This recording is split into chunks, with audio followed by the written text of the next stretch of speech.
The story follows a young man named Seo Jin-hyo. He is a high school student. He follows his routine and takes the bus to school. The bus was heavily crowded. That's when he began to wonder when people get time to read webtoons. According to him, some might be like him and like to read it when they are traveling in a crowded bus or when they are in restrooms. But then he turns his attention back to the webtoons. Currently, the webtoons he is reading are made in a city named Terrarium, which is the Heavenly Arena. A rank 2 agility swordsman named Dean is facing his opponent, Nagi, a rank 1 class swordsman. Both of them get into a very serious fight. Nagi was hit by Dean's combustion sword, which results in bad results for Nagi. Seo Jin-hyo does not seem impressed because he predicted this. But then he remembers that this webtoon was getting famous a lot, which is why he started reading it. But now he thinks it is a waste of time. He then opens the comment section and starts reading the comments. He then posts his comment. Just as he posted his comment, he got the first like on the comment. His attention is drawn to Hae Seo-yoon. She asks him to move his bag so she can be seated. Seo Jin-hyo does as he is told, and Hae Seo-yoon sits next to him. But this made him very awkward because she is quite popular in class. But he decides to act calmly because it would not look good. The bus reaches the school, and both of them get off the bus. Seo Jin-hyo feels relieved because he didn't want to do anything with her. But in school, Hae Seo-yoon again approaches him and asks him for a favor to hide something for her. Seo Jin-hyo asks for some more information, so she tells him that it is a pack of cigarettes, and if she gets caught, it would end badly for her. Also today, her belongings have been checked. She asks him to return it during lunch. The girl reminds him that they are friends and he should help her. Seo Jin-hyo didn't have much of an option but to agree.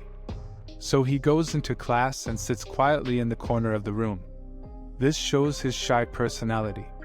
He couldn't stop himself from worrying about the pack of cigarettes he was hiding. Though he wonders why the girl was having it but didn't ask about it. As he is busy with all his thoughts, he hears the word combustion swords, which catches his attention. He decides to return her the pack of cigarettes right now but then decides to do it during lunch. He again hears a group talking about the episode. Seo Jin-hyo gathers his courage and approaches the group to tell them about his interest in webtoons. He starts giving his opinion about the episode but notices the cold reaction on everyone's faces. This makes him sad, so he apologizes to everyone for interfering with their group. The group of Hae Seo-yoon starts making fun of Seo Jin-hyo by asking each other if they are friends with him. When it was Hae Seo-yoon's turn to answer, she lied to everyone.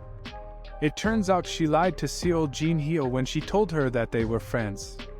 This hurts him as he starts walking towards his desk. Seeing him go away, the group changes the topic and talks about lunch. They use the phrase rice police, which is used to refer to a very bad meal. Taewon Kim approaches Seo Jin-hyo and tells him that he reads webtoons every week. The group starts making fun of the duo. While Seo Jin-hyo's comment has reached about 46 likes, later in the day, when the students were playing football and Seo Jin-hyo was a goalkeeper, he was thinking about everything that happened today. When he was told by his team about the ball and that he must stop it, Seo Jin-hyo, who was already in a bad mood, tries to stop it, but it gives the other team a goal, making them win the game. He apologizes to his group and tells them that he was trying to block the ball. The group tells him that now he has to buy everyone ice cream and Tae runs back to his friends. They start discussing the webtoons again. Seo Jin-hyo checks his phone only to notice the likes have risen to 67. He runs to the bathroom and continues reading the episode. He finds it embarrassing because he is skipping pee in the washroom. In the meantime, everyone from the group comes into the washroom. They start teasing Tae and ask him why he always makes up for Seo Jin-hyo. And the boys tell each other that they are friends from middle school. But Tae speaks up for himself and tells the others that he feels pity for him. Just as he completed the sentence, the bell rang, and it was time for the Korean period. Two of the boys point out that it might be Seo Jin Hyo who has been using the restroom for so long. But no one dared to check as everyone ran to class. Seo Jin Hyo takes a sigh of relief as he is pleased because he was not found out. He sits in the restroom, unable to believe what he just heard. He thinks that he makes fun of the webtoons where the main character is despised, but he has to face the same reality. And he cannot do anything about it. Now he is getting sick of everything. He wishes to become the main character so that he will not have to go through this again. In the meantime, a lightning strike makes Nagi appear when the tournament's result is about to be announced. The tournament begins. But soon after that, the commentator announces that Dean is quitting as he is unable to continue. This means that Nagi wins. Among the crowd, a man asks for a refund for his ticket because he predicted Nagi's win. The lady sitting next to him interrupts and tells him that it is not true. Today was the first time someone was able to pass through the absolute domain of Nagi. He was none other than Dean. Though he lost, what he was able to do made history. She performs Nagi's favorite move when she accidentally drops her stick. She feels bad for it because she wanted to save it for last. The man with whom she was talking repeats her words and asks her to look carefully at the ground. He was none other than Seo Jin Hyo. The commentator tells the audience that this is something very unusual. As a first-ranked person, I was standing inside Nagi's absolute domain. Dean, who was lying on the floor, feels angry as he was not able to do this, although he is of the second rank. But Seo did it in seconds. Seo looks around and stays confused because the last thing he remembered was that he was in the bathroom just a few seconds before, and now he is in a place where everyone is staring at him. He looks up at Nagi and feels that he knows her. Then he remembers that she was one of the characters in the webtoons he was reading earlier in the morning. Nagi asks him to tell her about himself, as she does not know him. Seo does not take it seriously and asks her if she recognizes him. Nagi tells him not to approach her. According to Seo Jin Hyo, all of this is just a part of his dream. And this explanation made sense to him because he had been freaked out since the morning. He asks her confidentially what she would do if he did dare to move. As he has read about her character, he knows that she is a swordsman, which is a very basic skill. Her strength lies in her basic training, which helped her develop high skills. So she warns him that if he moves, she will cut him in half. Suddenly, the atmosphere turns cold, determining her body's strength. This makes Dean wonder about the limits of the power Nagi has.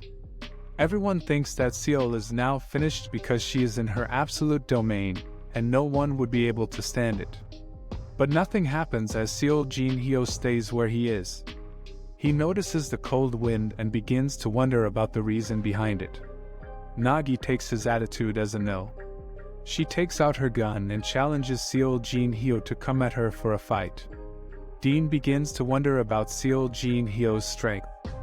Seo Jin Hyo notices the sword pointing at him, and quickly apologizes while hiding his face. Seo Jin Hyo thinks that facing a sword even in your dream is wild. A voice within Seo Jin Hyo tells him that he should just not run this time. Because if he does, then he would be no good. So he decides not to run. He takes a deep breath and notices that the sword she drew is not moving. So he thought that Nagi did this just to scare him, which she did successfully. But he was unaware that when Nagi drew her sword against him, it was over for him, as his body burst into pieces. Dean didn't know how to react, nor did the people. Soon after that, a self-proclaimed god appears before him and tells Soul that he chose him to become a player. Soul looks at him confused because he remembered that player was the name of the webtoons. Soul asks the reason behind it, and the god promises to answer it for him. He tells him about the heavenly arena, terrarium. The tower was filled with endless gold and treasure. Also, the towers were filled with hopes and dreams. And the people who were able to climb the towers were known as players. Soul tells him that he does not want to climb the tower. God calls it Excalibur. She refuses to go into the human world, especially with a person like Seol. Seol also stands up for himself, and tells the god that he would not go with a rude person like her. God tells him to be quiet and wishes them goodbye. Excalibur is a legendary sword. Both of them return to the human world, and Excalibur was turned into a kid. They arrive in a dusty area. He asks her about her appearance, but Excalibur is angry at him because, according to her, all of this is his fault.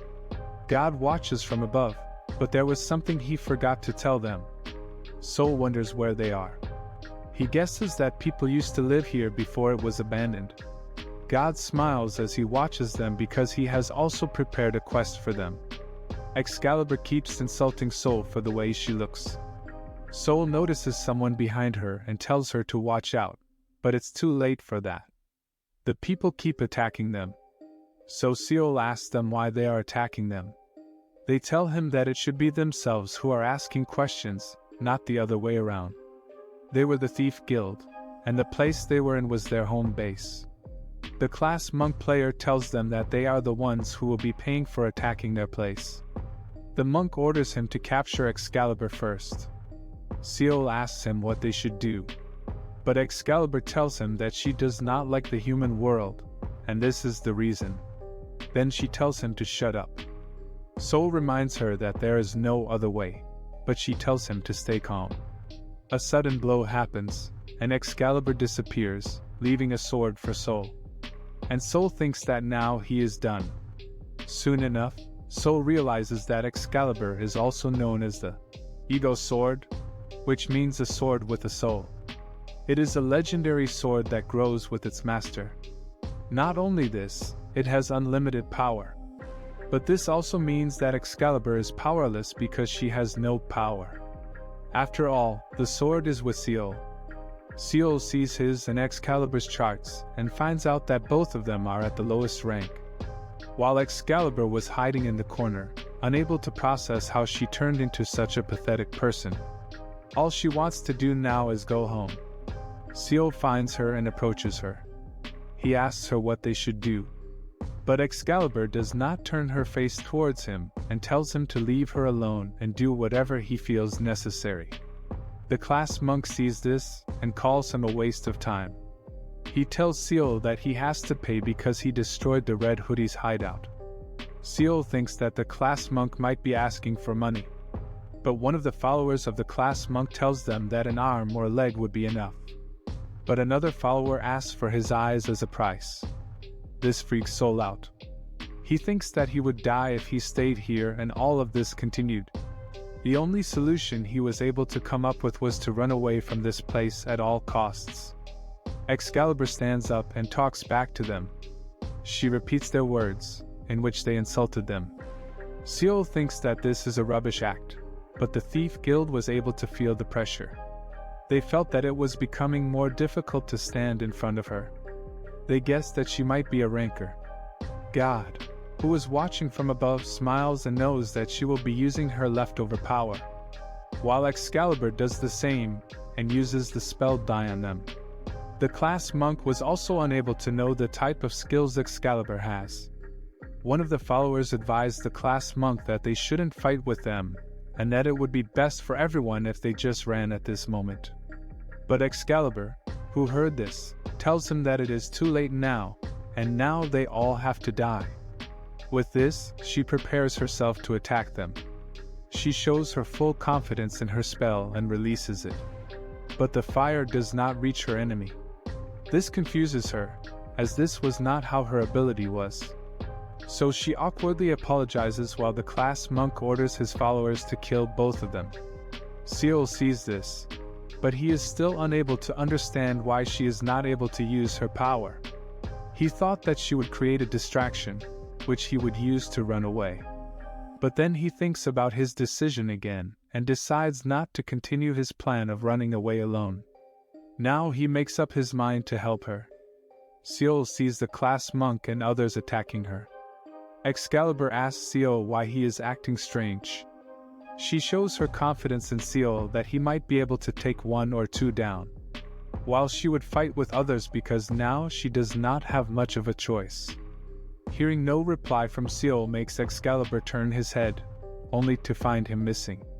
Seol is running as he yells at her that he is not a stupid person to jump into an ongoing fight. He tells her that he is unable to take anyone down. When he doesn't hear a reply from her and notices the quiet place, he thinks that Excalibur might get caught. But this does not make him stop. Seol remembers the time he wanted to become the main character. The only reason was that he would not think of himself as a useless person. He thought that something might change. Seol finally lays down and realizes that this is nothing different from his reality. Because he did what he used to do, run away from difficult situations. Seol feels pathetic when he realizes that he cannot do anything. He cannot help but wonder why God sent him here after all. He is a normal high school student. Seol thinks that he cannot do anything and thinks about running away again. But his inner voice shames him and tells him that he is just a pathetic person. On the other hand, Excalibur gets badly beaten up. The class monk mocks her and asks her to show her strength. But Excalibur does not lower her esteem, and she taunts back at the class monk. Because he didn't even dare touch her, and all he did was order her goons. This comment makes him even more angry, so he orders his followers to get rid of her. The class monk quickly changes his decision and decides to use his power on her. But Seol interferes at the right time. Class monk and Excalibur were both surprised to see him. He gets beaten by the class monk. Seol falls onto Excalibur, and she yells at him for coming back. She tells him that what he just did was a mistake. She tries to defend her point that she was doing fine without him but stops halfway through. Seol calmly tells her that he admits that he is a dumbass, but he thought of helping her. Excalibur stays quiet for some time and asks her to help her get up. Excalibur tells him that they should try again, and she goes first and introduces herself. Seol agrees, and as soon as they shake hands, a powerful light is visible to the class monks and his followers. The class monks think that this might be from the first ranker, Nagi, but realizes that the lighting is even stronger than that. Seol realized that the only opponent he had was his weak self. Excalibur then realizes that now she was supposed to share half of her strength, but he took all of it. Seol takes the sword in his hand and tells the class monk that he is now coming after them, while the monk's followers, who had to fight, started hiding from him. One of them points towards the other, saying that he should go first as he is the tanker. The class monk sees this and tells his followers to step aside because he will fight him personally. The class monk tells him that there are the worst kinds of opponents who are just like him, rely on their weapons, and show signs of overconfidence. He hates these types of people, and he made this thieving group just for this reason. His followers seem not to understand a word he said, so he tells them that they should all forward at him. As the class monk starts running towards Seol, he tells his followers to see and learn how to make the best use of their power and strength. The class monk starts pushing the rock.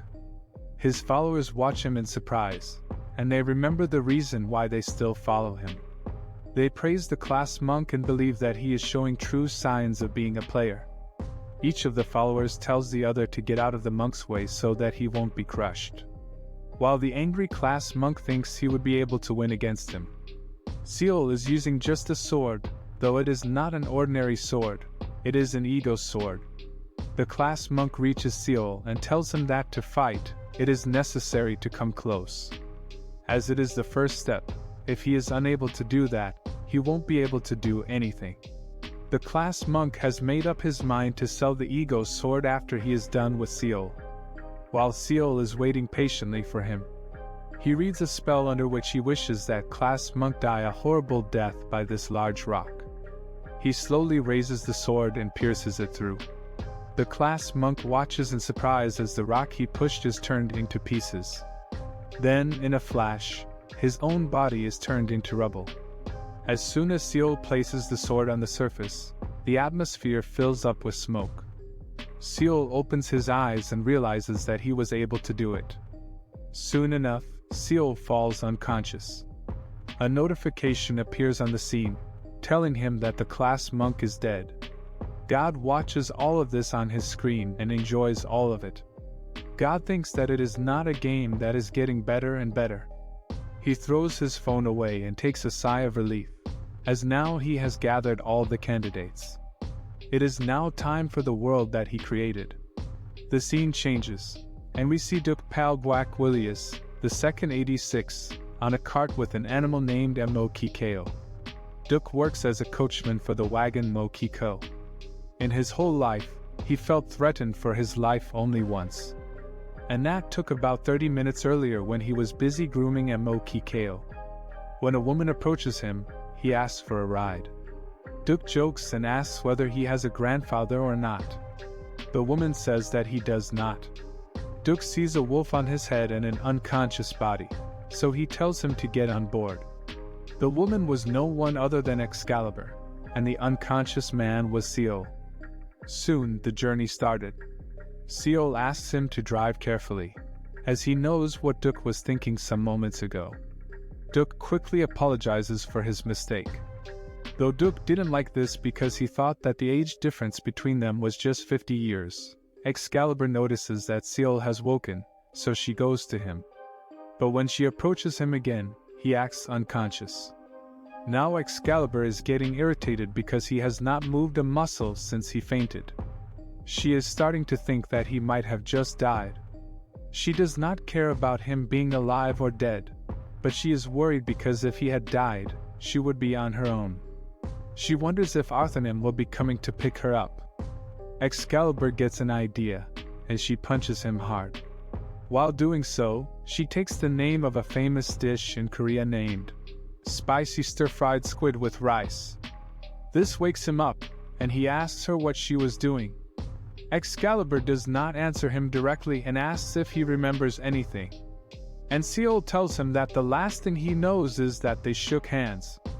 Excalibur tells him that he is just a useless person. But he tells her that he remembers something else, and that was that she was exerting some of her powers. But Excalibur does not buy it because he does not remember what happened, and if he were trying to butter her up, it would not work. Seal quickly apologizes, while Excalibur thinks it was luck or a coincidence. She feels that there is something about him. Because while he was using Arthanim's power, he didn't kill everyone but just made them unconscious. Suddenly, Seal tells Excalibur that he also remembers one more thing, that she thanked him for trusting him. But as he was saying this, he spelled her name wrong and told her that he did not like the name and did not want to say it out loud. Duke, who was listening to all of this, cannot stop himself from waiting until they enter the village so he can get rid of them. While in the cart, Excalibur starts beating Seal and tells him that his name is uglier than hers. Seal tells her that his mother gave this name to him. Suddenly, Seal asks Excalibur to look at the opposite side, and she tells him to cut it off or she will beat him up again. But he tells her that they shouldn't argue right now. When Excalibur looked at her, she was also stunned. They were about to enter the village. But at the gate, everyone was checked. Seal looks into his stuff and finds that he only has his phone and a pen, so now he is in trouble. This makes him panic because he is still a minor. Excalibur looks at him and jokes about him. She tells him about the money she stole from the Red Hoods. She tells him to pay attention to what she is going to say. She tells him that first, they will get a nice hot dish as soon as they enter the village. When their cart reaches the gate, Duke gets off first and hides behind the officers. He tells them to arrest them. According to him, they threatened Duke. Excalibur couldn't help but shout at him. She tells him that she asked for a favor and didn't threaten him. Seal tries to save himself by siding with Duke but gets beaten up. Excalibur tells him that this would be of no good. The officer shows the wanted picture of the Red Hood and asks if they are members of the guild because Excalibur was wearing their attire. But this time Seal speaks the truth, they are not related to them.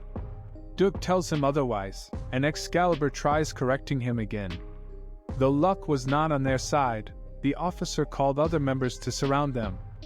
All of this was seen by a man from afar. Some of the passengers pass by, and they wonder what all the rush is about when one of them tells everyone that some criminals are getting arrested. Excalibur looks at Seal and notices him facing away. She figures out that he just had a mental breakdown, and now he is thinking about running away on his own again. While Seal was thinking of not trying to run away again. But he looks around himself and notices that they are surrounded by guards. So he comes up with a plan. He would be arrested no matter what he said, so he decides to first explain the situation so that they might get out of there. While the soldiers ordered the two of them to put their hands behind their backs, Seal tells Excalibur that he has a plan. Though the plan is scary, it would be worth giving it a try. But as soon as he turns her back, he finds her jumping off the cart. She tells them that no one will dare arrest her, or they will face consequences. Seal wanted to solve all of this peacefully, but now he thinks that it is a waste. Excalibur starts fighting with the soldiers. It does not take long for her to knock one soldier out. With this, she knows that her physical strength is back. Although Seal took the power of Arthurnim from her, she is capable of taking them down. The officer orders everyone to start attacking, as the two of them are not players, so it would not be a problem. As soon as Excalibur hears those words, she realizes that the god Arthur is called Seal from the same title. She stands tall in front of them and tells them that she has no idea what a player is. But they need to know something else too, namely that she is very strong as she throws her clock towards the officer, and then attacks the one whose face was covered with the cloak. She keeps on fighting them and realizes that as the number of officers falling to the ground keeps increasing, these officers are way weaker than the Red Hoods. She thinks that she would be able to become the first ranker if she continued fighting at this level and speed. The officer in command thinks that his army is useless, so he demands to call Sir Ran over here. But by that time she has reached the commander officer, and she asks about the officer Sir Ran. He tells her that he would be here if she allowed it. Seal tries to warn him about the dangers in front of her, but he failed to do so and instead jumped between the fights. She tells him that he could have handled it better because she knew what was coming for her. For the first time, Seal talks back and tells her that he couldn't, which is why he stepped in. Excalibur thinks that he is just a loser who now has the guts to talk back to her. Excalibur tells him that she is not a loser, but he tells her that being a loser requires a quality of awareness. He remembers that he always used to watch out for the most dangerous students in his classroom. And this quality tells her that the person they would be facing now is much more dangerous. The man was none other than Sir Ran. Sir Ran was among the players. Seal couldn't stop himself from seeing the half of the earth Sir Ran covered with just a piece of cloth. Excalibur tells him to watch out for that cloth, as it is dangerous because if this could happen with just one swing to the earth, then he must not get in his way or he would be finished. Seal tells her that he is not stupid and knows about this. But this time, Seal has decided to fight instead of running away. Seal notices that the sword is way heavier than he thought. He cannot stop himself from thinking about how Arthurnim was able to swing it so effortlessly. Excalibur calls Seal and tells him that right now he can use her for 2 minutes because he is on a low level. But Seal wonders if that is necessary. Even the sword shows disappointment in Soul's words. So Seal reminds him that his first and foremost priority is to climb the tower and find Nagi. But if they spend their time fighting at the entrance, the rest of things might get complicated for them. He also reminds him that for him to be successful, he needs to stay awake. But if he ran and fell unconscious, everything would fall. So the sword asks him what he is planning to do, and as soon as he was about to answer, he got attacked by a large hand. The hand wraps him in a cloth. While Rand stands from afar and tells him that he is not innocent, so he deserves it. Rand announces that he has been given the death penalty. Not only were they not innocent, but they also tried to resist. Seal finally understands the power a player who can climb the tower possesses. The main reason he feels this way is because of the pressure the cloth holds, as he is the only person surviving. At first, Seal was not able to move a muscle, but then he pushed his limits and was able to hold his sword. Finally, after a lot of struggling, Seal was able to cut through the cloth. Ran was shocked to see that he told him that he warned him not to try to resist, but he disobeyed. So now Ran decides to keep punishing him, as per the rules. Now Seal knew that he did not have any chance, and all he could do was retaliate, or he would end up dead. Seal swings the sword, and it activates the power. Excalibur praises him. He tells her that his body is flowing with the power of God, which Liber was talking about earlier. Now Seal is confident that they can win this. Ran, who witnessed his energy changing, was stunned to see such energy. While the passing people who commented on the situation earlier still think that there are people there who are not able to escape it, on the other hand, the sword asks him why he is losing power by losing his grip. The sword tells him that he should be the one who kills them, not the other way around. But Seal tells him that if he attacks right now, a lot of people standing at a distance would also get hurt. After a bit of conversation, Seal decides to approach him. As soon as he was about to use the sword on Ran, he got punched in the face really badly, and Seal falls down. Ran, who was standing on top, admits their power. They were able to survive the fall, although it was a lot of height. Ran again grabs his cloth and decides to follow him to finish him, while Seal feels bad for being careless. He didn't imagine that things would end this way for them. The cloth was very close to them. When Mo-Kiko appears in front of them, Excalibur refers to him as a fluffy ball in surprise. Mo corrects her and tells her his name. Ran notices him and wonders what the reason is behind the interference of such a beast. People who witnessed this were also worried for the same reason. Excalibur asks him what they are going to do. Mo tells her calmly that not even Sir Ran would dare attack him, as he would be crossing his line. Ran thinks about his next move for a while, then stops the cloth and bows before Mo. But then he attacks Excalibur and orders their arrest so that they can be punished accordingly. The officer obliges and puts them in prison. Ran then reports everything to Dean. But Dean thinks that they have mistaken Seal for an innocent person and beaten him up. Ran refuses the claims and tells him that what he said was nothing but the truth. So Dean asks him, if what he is saying is the truth, then why would someone like Mo-Kiko Ram, a beast tribe, be trying to protect a villain? Seal remains silent, but then he takes out Soul's necktie. He tells it about Dean. According to Ran, among all of the stuff they possessed, this caught his attention. However, he had seen many neckties, but this was different. When Dean holds the tie, he laughs and tells him that it belongs to the same person who was able to cross Nadi's absolute domain. Rand couldn't believe what he heard. Dean shows his interest in meeting Seal in person. While in prison, Seal wakes up. He finds Excalibur sitting in one corner. So he quietly does exactly the opposite of her. He then tries to have a conversation and jokes about the security of the prison. He asks about the number of people she was able to fight alone. He asks about the problem with Ran. He shows his regret for not doing what should be done. If he did what he was told, they would not be locked up in prison. Excalibur does not reply to her, but she just keeps staring at him.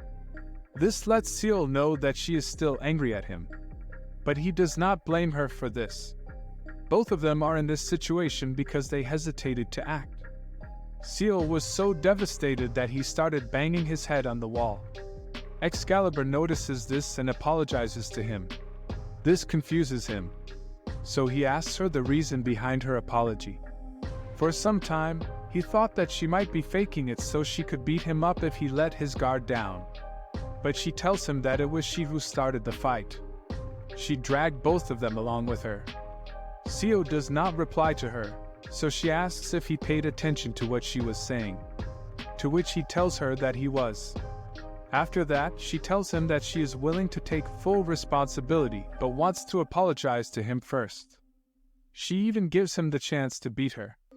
Seal couldn't wrap his head around what was happening and thought that Excalibur's head was only filled with violent thoughts. This explains to him why she always wants to fight. He decides to come up with an idea. He suggests that he should call her Liber, because her real name is too long and a bit difficult to pronounce in times of urgency. He asked her if she would be comfortable with this name. Excalibur thinks the name is a bit weird and sounds like a nickname, but she tells him that she does not care how she is addressed as she turns her back towards him. She tells them that the only thing that matters now is that they should escape this place at all costs. Outside the prison, one of the guards falls asleep while standing. Ran and Dean ask the guard if his duty is so difficult that he is doing this. He couldn't believe that Ran and Dean had appeared in front of him out of nowhere. Dean objects to the way the guards responded, but they immediately apologized for their behavior. Dean too changed his behavior, as the place is a peaceful area. But Ran does not take an apology for an answer and wants to take their heads. This shocked the guards, and they presented the idea of a written apology so that they could save themselves. Dean quickly changes the topic and asks about Seal and Excalibur. The guard responds positively. In the meantime, guards from within the building shouted, telling everyone about the missing pair.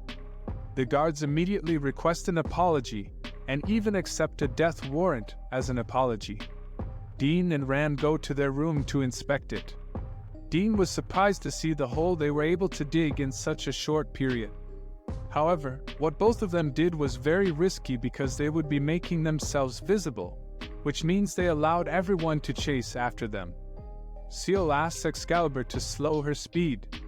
She took all of his strength, so she is taking him up on her shoulders. But she tells him to hold on to this for some time.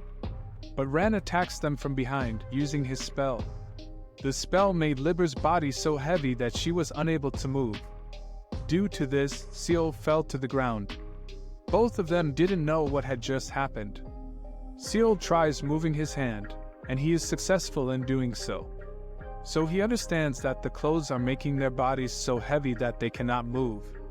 Ran looks from above and waits for them to give up on this, as he used the spell on his clothes, which would last at least for today. But Seal refuses to because he knows that both of them didn't do anything. They came into this city with just one goal, to climb the target. Ran stands on his arm and tells him that this place is filled with the corpses of all those people like him. He compares his existence to that of an insect in the heavenly tower. He tells them that if their story is true and they are here just to climb up the tower, then they should give up at once. Ran mocks them and tells them that this place is filled with players like him and they won't be able to compete with him. He tells Seal that it is nearly impossible to climb up the tower. Dean intervenes before the conversation becomes heated. He sits right next to Seal, and Seal looks at him like he recognizes him. Dean confirms Seal's identity and tells him that he is happy to meet him again as he puts his hand forward for him. Dean says his name to him and tells him that he is the king of the village of Entry. Seal thinks that this is getting worse. First, they were one of the players, now another one has joined him. So he gets straight to the point and asks what they want from them.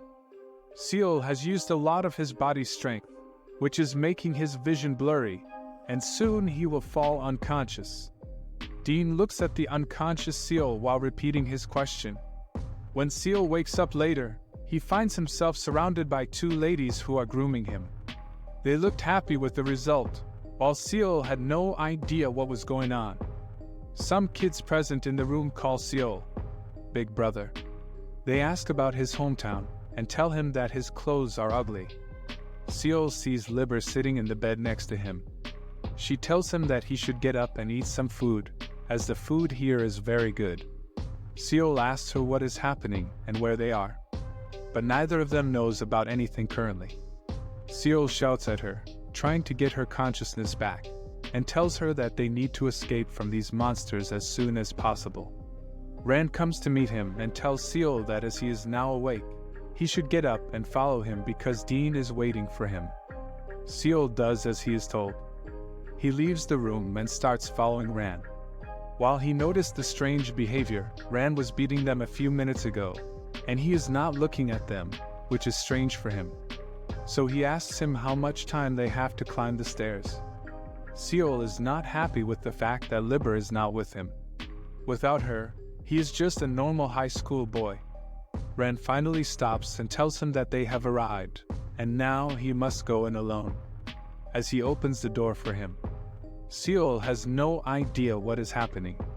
As soon as he enters the room, he finds Dean sitting on a sofa facing the window.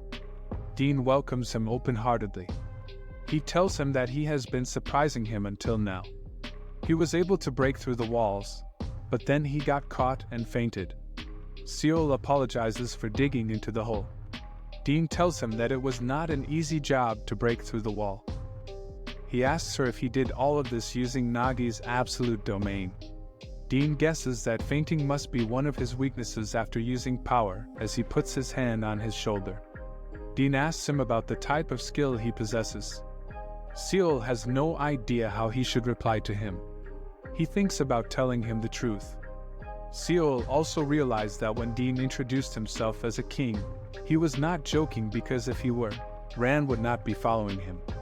Seol does not want to give him an indirect answer because if he did, he would have to stay in the palace for a long time. So the best option visible in front of him is to tell him the truth.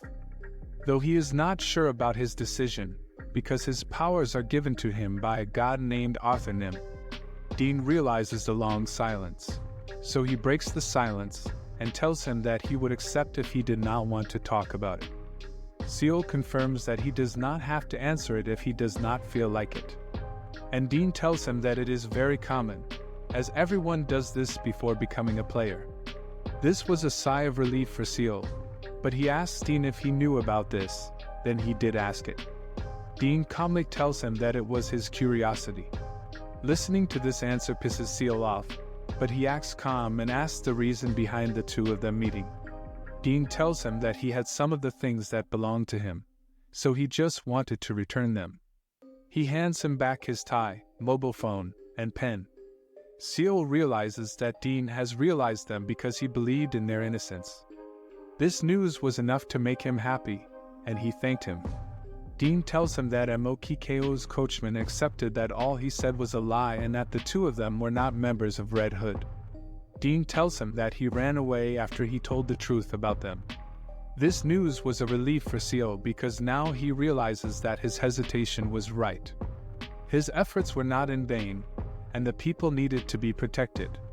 But to show emotion, Seol simply chuckles. Dean tells Seol that he heard that he wanted to climb the tower. Seol admits to having this mission, so Dean asked him the reason for it.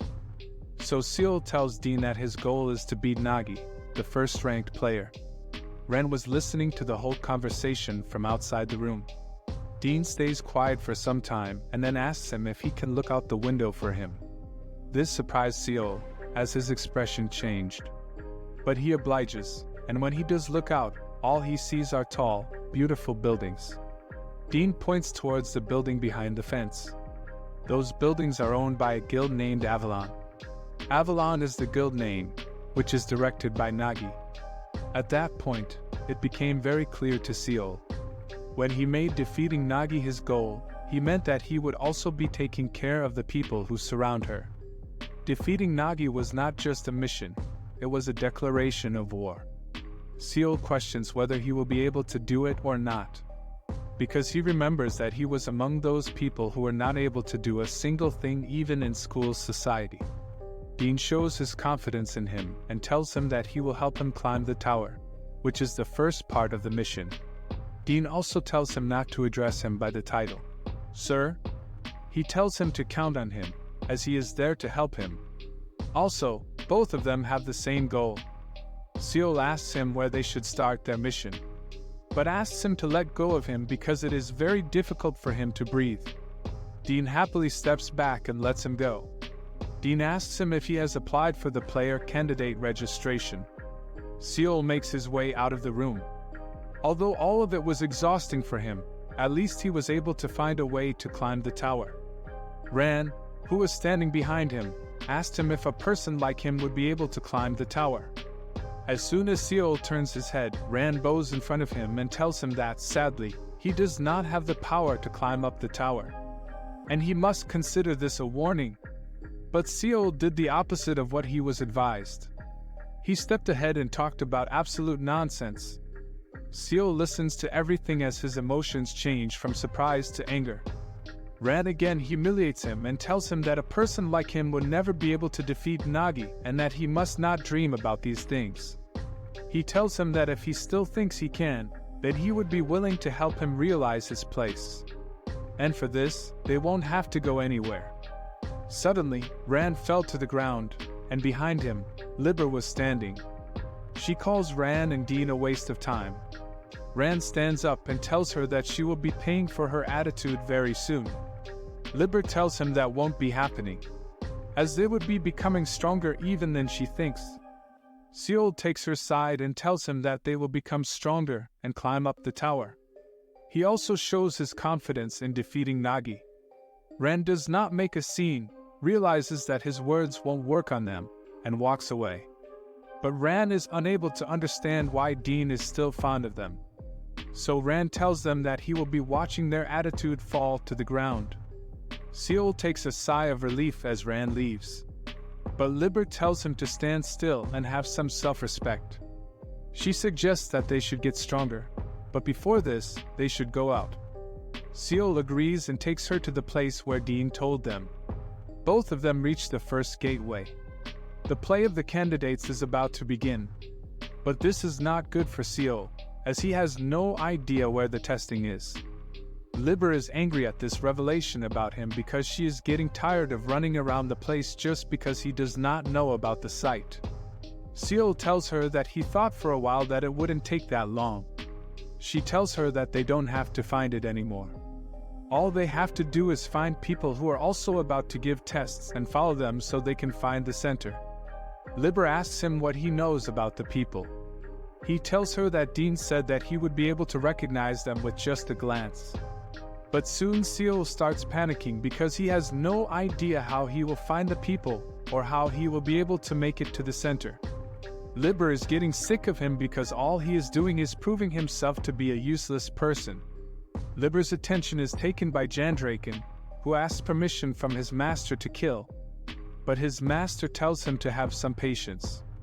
Jandraken tells him that whenever it is time, he should use the word blood, and he will be ready. Liber thinks that both of them are among those who wanted to appear for the test. Suddenly, both of them see another group, among which one of them flaunts the blade they use. And then another group. Liber suggests that they should not follow them but instead run back home, but he tells her to have some patience. Suddenly, a man puts his hand on Seol and asks him to make his way. Seol apologizes for standing in the way as he moves. Then the host comes and tells them that they have all arrived at the testing site, where the test will be happening. Liber looks around and tells Seol that this environment is better if she were among those people, even for some more time. She would have killed everyone. For the first time, Seol agrees with what she says. Seol recognizes the other examinees and the lady instructor. The lady instructor is Momo. She announces that the selection starts now for the Section C player. She also tells them that there are no criteria for the selection of Section C. All they have to do is show their skill. Seol remembers that Dean said the same thing, that all he had to do was show off his skill like he did to make a hole in the wall. He also remembers Dean's advice to take it easy and try to enjoy it. Momo walks around various candidates and declares them failed in one go. Momo stands in front of Liber and challenges her to even touch her hair, and she will pass her. Liber tells her to remember her words. The ones who failed were ordered to be killed. This made Jandraken happy as he made his way forward. But Seol couldn't stand still and do nothing when he listened to these, so he started running towards Jandraken. Momo thinks that he is doing a stupid thing. He should be focused on taking care of himself and passing his exam, while Seol asks Liber to give him a hand. He tells her that if Jandraken starts killing, then many innocent people will be killed. Liber agrees and tells Momo that she just got lucky this time. But another member surpasses him and tells Seo that he will take care of this, and that both of them will share the spotlight. Jandraken is ordered to get rid of them. Yet there is something Seo still has to understand, which is that the people around him are not the ones that need to be protected. While the man who surpassed him earlier was able to get rid of Jandraken, his name was Pastis. Liber feels angry because she was ready while Seo was unable to understand what happened here. His master cannot believe that his Jandraken is gone. The master was also an examinee. A lady examinee approaches him and tells him to stop being a burden. The lady calmly introduces herself as an examinee. Her name was Kina Lilette. But he arrogantly tells her to leave him alone and not to order him again. Kina tells him that it is not an order but a warning. The people who were harmed wanted to take revenge on him because they were the innocents who paid the price. Kina tells him that he won't be picking up a fight now that he does not have a skill. He shouts at her, which results in him getting thrown out, as he swears on getting his revenge. He promises to cast a spell on them. Liber points towards the man and tells Seo that all he did was speak, but he wasn't able to do anything. Sol tells her that they should take it positively, as now they are the center of attention. One of the examinees raises his hand to ask a question. He asks, "What are they going to do now? Should they all stand in line just to hear that they are disqualified?" Seo didn't know that someone was standing behind him. The orders agree with the examinee and raise the same question. Each examinee starts coming up with their type of hypothesis. Seo realizes that this situation needs to be stopped and wonders where Momo went at a time like this. Not only this, but Seo also realizes that every one of the examinees has some complaints about the test. Mu appears in front of everyone while standing on the rock monster. Seo realizes that he was not completely defeated. One of them points toward the complaints they have, and they shall be solved because no one present in the room is willing to sit and do nothing. Seo senses that the atmosphere is getting tense, so he tells Liber to stay very close to him. Liber tells everyone to relax, as everyone has passed. Seo and Liber freeze on the spot. Momo tells them that the only condition to pass was to resist, which everyone did. She tells them that resistance is one of the qualities of a player. And if you don't have the power to resist, then you do not deserve to be a player. The stone monster tells everyone that what happened earlier was not planned, and this condition was planned just now. Momo asks if there is still an unresolved issue, and everyone tells him that there isn't. Ken still finds it weird. So many students were able to pass this easily. And Momo tells her that she is correct, and this is a surprise for her too, as she hadn't expected this number of past examinees. So she comes up with a plan. If she has to pass so many students, she will have to write a letter. She asks for the names of Liber and Seo because they were the ones who started the resistance. She makes them the class representatives and asks them to show her a skill that will surprise her. And if we can pull it off, then everyone present in the room would be passed. Seo looks at Liber and asks her if she is ready or not. Liber tells him that she is. As they combine their powers, Momo recognizes the lighting as an ego sword. Momo tells the teacher that he has 5 seconds. Liber talks to him via sword and asks him to do it right just once. Seo tells him that none of this is his fault, but Liber tells him that it is because he has Arthurnim's power. And she starts counting. With this, she tells him that it is time he acts. Liber asks to use any of his talents, and Seo tells her that he is trying. But in reality, Seo thinks that he does not have any because if he had any, he would have used them in his real world. So now he would just be trusting in her talent. Liber asks him the final time if he would be doing anything or if she would act on her own, but he tells her that he got it. Seo suddenly remembers that there is something unique about him, and he shows her his mobile phone. He tells her that once he became so overwhelmed that he almost forgot. Momo asked about the product, and when he was trying to explain it, Liber interrupted. Liber was so pissed at him because he didn't allow her to act. Seo asks Liber to calm down and listen to her. He assures her that it is something she would find interesting, But Liber tells him that she is not interested because no one would be able to pass the exam. She even calls mobile phones junk. But suddenly, Momo tells them they have passed. This surprises Liber. Seol confirms that by that, she meant that the text is over. So Momo asks if there is anything he would like to show. Seol tells her that no, there isn't. He points out that she didn't even listen to what he had to say, instead she just passed him. Momo was unable to understand why she would need an explanation, as it was just a smartphone. This surprises Seol, so he asks her how she knows about this. When he asks about this one more time, she does not tell him but instead announces that everyone has passed. This caused a lot of chaos, so he was not able to get his answers. Momo tells him that if he needs answers, he will have to find them on his own. She wishes to see him in the finals as she walks away.